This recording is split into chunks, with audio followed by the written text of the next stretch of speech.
Hello दोस्तों, हमारे YouTube channel भक्ति कथा में आपका फिर से स्वागत है। आज मैं आपके लिए लेके आई हूँ दशा माता की दूसरी कथा। अगर आपने हमारी पहली कथा नहीं देखी हो तो उसकी लिंक डिस्क्रिप्शन बॉक्स में दी गई है, आप वहाँ जाकर देख सकते हैं।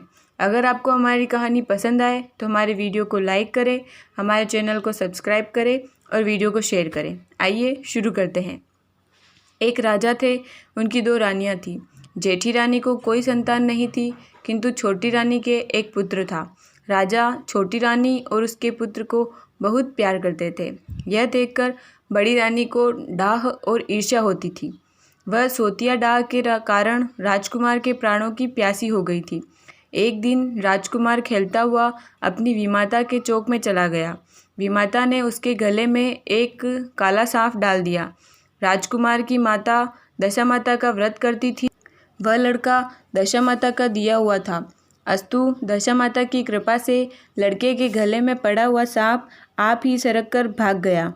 दूसरे दिन राजकुमार की विमाता ने उसे विष के लड्डू खाने को दिए।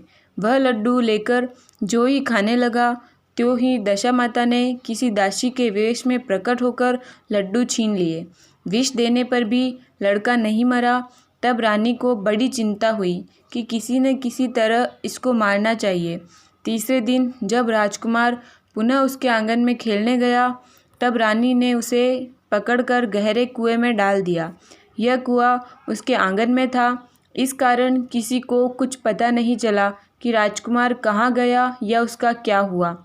उत्तम जलाशय, शुद्ध स्वच्छ मकान तथा ऐसी ही दिव्य वस्तुओं में सदैव दशा माता का वास रहता है। विमाता ने राजकुमार को कुएं में डाला और दशा माता ने उसे बीच में ही रोक लिया। जब दोपहर का समय हुआ और कुंवर कहीं नहीं दिखाई दिया, तब राजा रानी को चिंता हुई। जहाँ तहाँ लोग उसकी तलाश करने लगे। इधर दशा माता को इस बात की चिंता हुई कि राजकुमार के माता पिता उसके लिए व्याकुल हो रहे हैं, उसको उनके पास पहुँचाना चाहिए, परंतु पहुँचाए तो किस प्रकार। राजकुमार को तलाश करने वाले लोग हताश होकर बैठ गए। राजा रानी पुत्र शोक में रोने लगे। तब दशा माता एक भिखारिणी के वेश में कुंवर को गले से लगाए हुए राजद्वार पर जा पहुंची। राजकुमार को एक वस्त्र में छिपाए हुए भिखारिणी ने भिक्षा के लिए सवाल किया। तब सिपाहियों ने उसे धुतकार कर कहा कि कहाँ तो राजा का कुमार खो गया है और ऐसे में तुझे भिक्षा की पड़ी है, चल हट जा यहाँ से। तब दशा माता बोली, भाइयों, पुण्य का प्रभाव बड़ा होता है। यदि मुझे भिक्षा मिल जाए तो संभव है कि खोया हुआ राजकुमार भी मिल जाए। यह कहकर वह देहरी के भीतर पैर रखने लगी। तब सिपाहियों ने उसे आगे बढ़ने से रोका। उसी समय दशा माता ने वस्त्र में से बालक का एक पैर उधार दिया। सिपाहियों ने समझा कि अभी कुंवर उसके हाथ में है, उसे जाने दो और कुंवर को भीतर छोड़ आने दो। उधर से बाहर आने लगेगी तब पकड़कर बिठा लेंगे। दशा माता कुंवर को लिए हुए भीतर चली गई। उसने राजकुमार को चौक में छोड़ दिया और वहाँ से वापस होकर चल दी, परंतु रानी ने उसे देख लिया था। उसने डांट कर कहा कि खड़ी रहे, तू कौन है? तूने 3 दिन से मेरे लड़के को छिपा कर रख छोड़ा था, तूने ऐसा क्यों किया? ठहर जा, इसका जवाब तो देती जा। दशा माता उसी क्षण ठहर गई। उसने कहा कि रानी, मैं तुम्हारे पुत्र को चुराने छिपाने वाली नहीं हूँ, मैं ही तेरी आराध्य देवी दशा माता हूँ।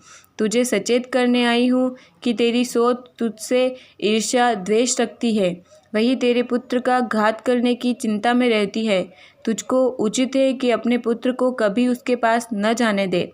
एक बार उसने कुंवर के गले में सर्प डाल दिया था, उसे मैंने भगाया। दूसरी बार उसने विष के लड्डू उसे खाने को दिए थे, उनको मैंने इसके हाथ से छीना।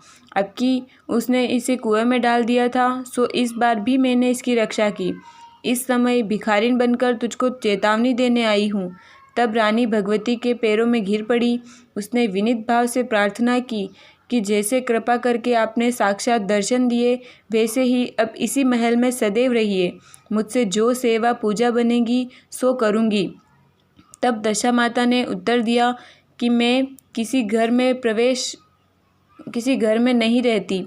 जो श्रद्धापूर्वक मेरा ध्यान स्मरण करता है उसी के हृदय में रहती हूँ। मैंने तुझे साक्षात दर्शन दिया।